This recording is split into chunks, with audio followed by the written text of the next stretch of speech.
అపార కరుణాసింధం జ్ఞానదం శాంతరూపిణం శ్రీ చంద్రశేఖర గురుం ప్రణమామి ముదావహం. శివాయ గురవే నమః. అందరికీ నమస్తే. అందరూ కూడా ఆ భగవాన్ అనుగ్రహంతో అందరము బాగుండాలి మనసారా భగవాన్ ప్రార్థిస్తూ ఉన్నాను. ఈ రోజున కంచి పరమాచార్య స్వామి వారి లీలల్లో ఇంకొక లీలైతే మనము విందాము. ఒకసారి పరమాచార్య స్వామి వారి పండరీపురంలో అటువైపున మకాం చేస్తూ ఉన్నారు. మేము అక్కడకు చేరుకునేటప్పటికి రాత్రి 8 గంటలయ్యింది. పడవవాడు ఒకడు మమ్మల్ని అటువైపు తీసుకుని వెళ్తానని చెప్పి తీసుకుని వెళ్ళాడు. అతనికి మేము డబ్బులు ఇవ్వకపోతే మహాస్వామి వారి దర్శనానికి వచ్చిన వారి వద్ద డబ్బులు తీసుకోనని తెలిపాడు ఆ పేద మరాఠీ పడవవాడు. అక్కడ ఎన్నో తులసి ఆకులు దళాలు దొరుకుతాయి. అరటి చెట్టు బెర నుండి తీసిన దారంతో వాటిని మాలగా కట్టి స్వామివారికి సమర్పించి పక్కన నిలబడ్డాం. దాన్ని కనీసం స్వామివారు కూడా చూడలేదని నాకు చాలా బాధ కలిగింది. ఒక గంట సమయం గడిచింది. ఒక మరాఠీ వ్యక్తి ఒక విగ్రహాన్ని తీసుకుని వచ్చాడు. మా భూమి తవ్వుతూ ఉంటే ఈ లక్ష్మీనారాయణ విగ్రహం బయటపడింది అని తెలిపాడు. స్వామివారు తమ కమండంలో నీటితో ఆ విగ్రహానికి అభిషేకం చేశారు. నేను సమర్పించిన తులసి మాలను వేసి విగ్రహాన్ని ఇంటికి తీసుకుని వెళ్ళమని అతనికి ఇచ్చారు. ఆ విగ్రహం వస్తుందని స్వామివారికి తెలుసు కాబట్టి ఆ మాలను స్వామివారు ధరించలేదు. కొద్దిసేపటి తర్వాత పాము కరిచిన వ్యక్తిని 4-5 మోసుకుని వచ్చారు. అతను నొరగలు కక్కుతూ ఊపిరి తీసుకోవడానికి చాలా ఇబ్బంది పడుతున్నారు. పరమాచార్య స్వామివారు అతని వైపు ఒక్కసారి చూసి పెద్ద మొత్తంలో విభూతిని ఇచ్చారు. ఒకతను ఆ విభూతిని అతని ఒంటి నిండా పూసి కొద్దిగా నోట్లో వేశారు. అరగంట తర్వాత అతను స్వస్థతను పొంది లేచి తనను మోసుకొచ్చిన వారితో కలిసి నడుచుకుంటూ వెళ్ళిపోయాడు. ఎవరైనా అనుగ్రహించాలనుకుంటే స్వామివారి కల్లో కూడా వారిని అనుగ్రహిస్తారు. మా పెద్ద అన్న ఆ ఒకరు 18 ఏళ్లకే చనిపోయారు. అప్పటికి మా అమ్మగారి వయసు కేవలం 34 సంవత్సరాలు. ఈ సంఘటన జరిగిన తర్వాత ఆమె ఇతర పిల్లల గురించి పట్టించుకోకుండా ఆత్మహత్య ఆలోచనలు చేస్తుంది. స్వామివారి అమ్మకు కలలో కనబడ్డారు. తరువాత మా అమ్మ మనసు మార్చుకుని జీవితం సాగించి మమ్మల్ందరినీ పెంచి పరమాచార్య భక్తిని నూరిపోసింది. కొన్ని సంవత్సరాల క్రితం మా అమ్మకు జబ్బు చేసింది. స్వామివారి ముందు నేను రోధిస్తున్నట్లుగా నాకు కల వచ్చింది. కొబ్బరి నీటితో నిండిన సగం కొబ్బరి చెప్ప స్వామివారి చేతిలో ఉంచి, చూడు నీకు నేను మంచి కొబ్బరికాయనే ఇచ్చాను అని అన్నారు స్వామి. ఈనాడు మా అమ్మకు 80 ఏళ్ళు. 1974 సంవత్సరంలో మా నాన్నగారు నాకు వజ్రాల దుద్దులు చేయించడానికి కొన్ని వజ్రాలను కంసాలి వద్దకు తీసుకుని వెళ్ళారు. ఉదయం 8 గంటలప్పుడు బయటకు వెళ్ళిన వారు రాత్రి 9 అయినా ఇంటికి తిరిగి రాలేదు. ఇప్పటిలా అప్పుడు ఫోన్లు వ్యవస్థ అంతగా లేదు. మాకు ఆందోళన ఎక్కువగా సాగింది. మా అమ్మ నాతో స్వామివారిని వేడుకుందాము అని చెప్పింది. నేను ఏడుస్తూ పరమాచార్య స్వామివారు తప్ప మనకు ఇక ఎవరున్నారు అని వాక్యం పూర్తి చేసే లోపల గుమ్మ వద్ద మా నాన్నగారి మొహము కనబడింది. తరువాత వారికి ఎందుకు ఆలస్యమైందో వివరంగా చెప్పారు. ఈయన ఒక సన్యాసి, జ్ఞాని. కావలసిన దానికంటే ఎక్కువ సంపదను దాచుకోవడం అన్ని సమస్యలకు మూలం అని చెప్పేవారు. మరి ఎప్పుడూ ప్రాపంచిక సుఖాలనే కోరుకున్నా మరి అవసరాలను స్వామివారు తీర్చడమే కాకుండా ఈ అభిప్రాయాన్ని కూడా మనకు తెలుపుతారు. కలవైలో ఒక భక్తుడు స్వామివారితో నాకు ఉద్యోగంలో పదోన్నతి లభించింది. నన్ను వారు ఏ శ్రేణిలో ఉంచారని తెలిపారు. నీ అవసరానికి సరిపడా ఆదాయం వస్తుందా? మాకు కావలసిన దానికంటే ఎక్కువగానే వస్తుంది పెరియవ్వ. వెంటనే స్వామివారు నవ్వుతూ మరొక పదోన్నతి ఎందుకు అని అడిగారు. నా భర్తకు కడుపులో ఎడమ వైపు నొప్పిగా ఉండేది. దాని కారణం ఏంటో వైద్యులకు అర్థం కాలేదు. విషయాన్ని పరమాచార్య స్వామివారికి తెలపమని మా అమ్మకు తెలిపాం. స్వామివారు మా అమ్మతో దక్షిణామూర్తి సన్నిధిలో ప్రార్థించమని చెప్పు, శంకర జయంతి రోజున రామేశ్వరంలో 2 బ్రాహ్మణులకు అన్నదానం చేయమని చెప్పు అని ఆదేశించారు. 3 ఏళ్ల పాటు స్వామివారు చెప్పినట్లు చేయగానే కడుపు నొప్పి తగ్గి పూర్తిగా వెళ్ళిపోయింది. మేము సతారా వెళ్ళినప్పుడు 3 ఏళ్ళు మీరు చెప్పినట్లుగా చేశాం పెరియవ్వ అని చెప్పాము. ఇక చాలు అని చెప్పారు స్వామివారు. ఒకసారి నా కలలో నేను మామూలుగా అనుషం పూజ చేసే చిత్రపటం నుండి స్వామివారు బయటకు వచ్చారు. చేతిలో మల్లెపూల మాల ఉంది. శ్రీ జయేంద్ర సరస్వతి స్వామివారు ఇంటి ప్రధాన ద్వారం గుండా లోపలికి వచ్చారు. ఆ మాలని వారికి ఇచ్చి నాకు ఇమ్మని చెప్పారు. అప్పటికి మా ఇంట్లో శ్రీ జయేంద్ర సరస్వతి స్వామివారి చిత్రపటం ఉండేది కాదు. ఇంకొక లీలైతే విందాం. నేను ఒకసారి ఒంటరిగా చెన్నై నుండి బాంబే ప్రయాణమయ్యాను. నా పక్క సీటులో 3 మగవాళ్ళు ఉన్నారు. రాత్రిపూట దీర్ఘ నిద్రపోవడం నాకు అలవాటు. రాత్రి 2:30 అయిందనుకుంటా హఠాత్తుగా మెలకు వచ్చింది.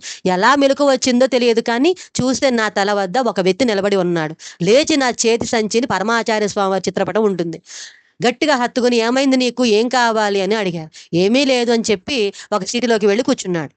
పక్క సీటులో ఉన్న ఆడవారిని నిద్రలేపి జరిగిన విషయం వారితో చెప్పి రాత్రంతా వారిని మెలకువగా ఉండమని అడిగాను. నా చేతి సంచిలో ఫోటో రూపంలో ఉన్న పరమాచార్య స్వామి వారే ఆ రాత్రప్పుడు నాకు మెలుకువ వచ్చేలా చేశారు. మేము అప్పుడు ముంబైలోని ఇది ఇంకొక లీలనమాట. ములంద్ ప్రాంతంలో ఉండేవారం. సొంత ఇంటి కోసం మేము చేసిన శోధన ఒక పుస్తకంగా ప్రచురించవచ్చు. ఒక సందర్భంలో అడ్వాన్స్‌గా ఇచ్చిన సొమ్ము కూడా తిరిగిచ్చేశారు. మేము కంచి వెళ్ళినప్పుడు ఈ విషయం మహాస్వామి వారికి తెలిపాం. సాధారణంగా స్వామివారు ఏదైనా విషయాన్ని పూర్తిగా తెలుసుకోవడానికి ఎన్నో వివరాలు అడుగుతారు. తరువాతి రైల్వే స్టేషన్ ఏది? అక్కడి నుండి దొంబివలి ఎంత దూరం? అక్కడంతా అడ్వాన్స్ ఇచ్చే పద్ధతేనా? ఇప్పుడు మీరుంటున్న ఇంటికి ఎంత అడ్వాన్స్ ఇచ్చారు? మేము తిరిగొచ్చిన తర్వాత థానేలో సొంత ఇల్లు దొరికింది. ఇంకొక లీల విందాం. మిరాజ్‌లో ఒక మరాఠీ వ్యక్తి 2 బుట్టల నిండుగా భక్షణాలను, మధుర పదార్థాలు సమర్పించాడు. పరమాచార్య స్వామి వారు ధ్యానంలో ఉన్నారు. కొద్దిసేపటి తరువాత మహాస్వామి వారి మాటలు వినడంతో నా భర్త లోపలకు తొంగి చూశారు. శ్రీకంఠన్ని పిలవమని చెప్పారు స్వామివారు. అతను రాగానే ఈ పదార్థాలన్నింటిని అందరికీ పంచు అని చెప్పారు. 2 గంటల తర్వాత పంపకం అంతా అయిందా అని విచారించారు. చిన్న విషయం కూడా స్వామివారికి గుర్తుంటుంది. సాయంత్రం వచ్చిన ఒక కుటుంబంతో స్వామివారు చిన్నప్పుడు ఇల్లు వదిలి వెళ్ళిపోయిన మీ అబ్బాయి ఇప్పుడు ఎలా ఉన్నాడు అని అడిగారు. తరువాత నేనేమైనా ఇప్పుడు జోస్యం చెప్తున్నానా అని అన్నారు.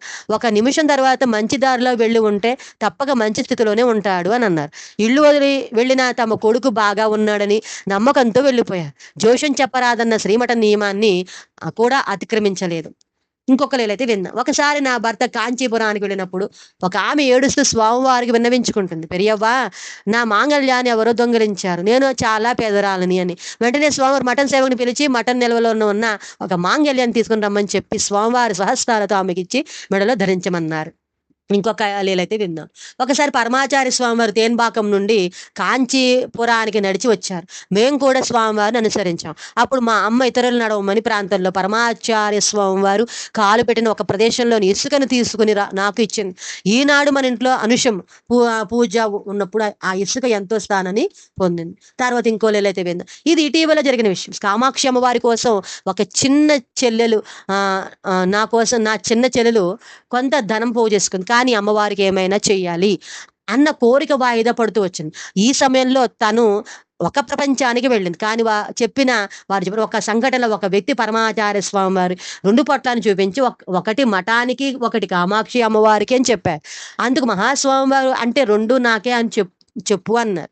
ఇది విన్న మా చెల్లి కామాక్షి అమ్మవారి కోసం పోగు చేసిన ధనాన్ని తీసుకుని పరమాచార్య స్వామి వారు పూజించే పంచలోహ విగ్రహానికి అభిషేక సామాగ్రి అనుకుని స్వామివారికి సమర్పించింది. తాను మొత్తం కూడబెట్టిన 600 రూపాయలు మాత్రమే ఖర్చు అయిందంట. ₹1 ఎక్కువ కాదు, తక్కువ కాదు. తర్వాత ఇంకో లీల. మా అత్తగారి హృదయ సంబంధ సమస్య రావడంతో ఆమెను ఆసుపత్రిలో చేర్పించాం. నేను మా అమ్మ కంచి వెళ్ళి విషయాన్ని మహాస్వామివారు తెలుపగా స్వామివారి చేయితే ఆశీర్వదించారు. తర్వాత మా అత్తయ్య 17 ఏళ్ల బ్రతికి 79వ ఏట స్వర్గస్థులు అయ్యారు.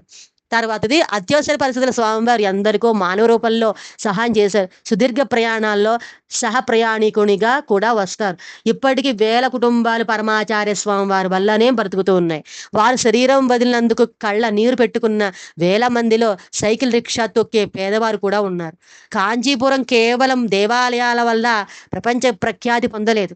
మన పరమాచార్య స్వామివారి యతి వారసులు శ్రీ జయేంద్ర పెరియవ్వ మరియు బాల పెరియవ్వ వల్ల కూడా చాలా సంవత్సరాల క్రితం మేము శ్రీ జయేంద్ర సరస్వతి వారిని కలిసి మాకు ఒక బిడ్డ పుట్టి సేపటికే చనిపోయిందని తెలిపాము. స్వామివారు మాకు ప్రసాదం ఇచ్చారు. మరుసటి సంవత్సరం స్వామివారి అవతార నక్షత్రమైన ధనిష్ట రోజు మా అబ్బాయి పుట్టాడు. మా ఇంటి సాంప్రదాయం ప్రకారం ఆ బిడ్డకు ఉన్న పేరు స్వామినాథ శర్మ. మేము పెట్టిన పేరు చంద్రశేఖర్. ఈ విధంగా ఎంతో మంది కుటుంబాలను ఆదుకున్నారు స్వామివారు. ఇంకొక లీలైతే విన్నా. ఒకసారి మా పెద్దన్న ఆరోగ్యం బాగాలేదు. ఈ విషయంలో నేను ఎక్కువగా కలత చెందినప్పుడు శ్రీ జయేంద్ర సరస్వతి స్వామివారి కల్లో కనబడి మీ అన్నకు బాగోలేదా అని నవ్వారు. ఆ మరుసటి దినం నుండే మా అన్నయ్య ఆరోగ్యం మెరుగవ్వడం మొదలైంది. మా రోగాల గురించి స్వామివారికి తెలిపిన వెంటనే ఎన్నో మార్లు శ్రీ జయేంద్ర సరస్వతి స్వామివారు మాకు ప్రసాదం ఇచ్చారు. అలాగే మా అబ్బాయి మూత్రపిండాల్లో ఉన్న రాళ్లను కూడా పోగొట్టారు. మా అబ్బాయికి నడుము నొప్పి వచ్చి ఆక్యుపెంచర్ ద్వారా చికిత్స చెయ్యాలన్న విషయాన్ని స్వామివారికి తెలిపాం. వెంటనే జయేంద్ర స్వామి వారు అవన్నీ అవసరం లేదు, ఈ మందును పూయండి అంతా సర్దుకుంటుందని ఒక చిన్న అమృతాంజనం డబ్బా ఇచ్చారు. సాధారణ జలుబు నివారణి అయిన మామూలు అమృతాంజన శ్రీ జయేంద్ర సరస్వతి స్వామి వారి చేతులు తగలడం వల్ల అద్భుతంగా కిడ్నీలో రాళ్ళను పోగొట్టింది. ఈ విధంగా స్వామివారు ఎన్నో కుటుంబాలని ఎన్నో రకాలుగా వాళ్ళ బాధలు పోగొట్టి స్వామివారు కాపాడుతూనే ఉన్నారు, ఇప్పటికీ కాపాడుతూనే ఉన్నారు. ఈ విధంగా స్వామివారు చూపిన కరుణని మనందరం కూడా స్వామివారి ఎంతో భక్తితో సేవించుకుందాం. అపార కరుణాసింధం జ్ఞానదం శాంతరూపిణం శ్రీ చంద్రశేఖర గురుం ప్రణమామి ముదావహం. తర్వాత మనం ఇంకొక లీలైతే విందాం. అంతవరకు స్వస్తి.